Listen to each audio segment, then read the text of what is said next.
Viewers, আজকে অক্ষয় তৃতীয়ার দিনে একটা স্পেশাল টিপস নিয়ে এলাম। দিনের বা রাতের যে কোনো সময় করতে পারো।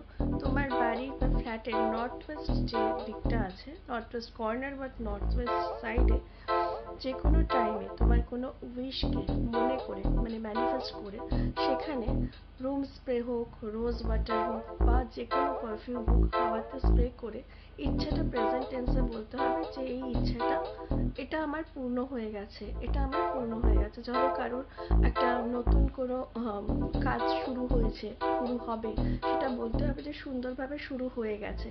এইটা বলে ম্যানিফেস্ট করো অক্ষয় তৃতীয়ার এই স্পেশাল দিনে। আই থিঙ্ক কিছু হলেও সেটা ওয়ার্ক করবে। তো আই হোপ তোমাদের ভালো লেগেছে। ভালো লাগলে আমাকে ইনফর্ম করবে। আমি আসছি নেক্সট ভিডিও নিয়ে।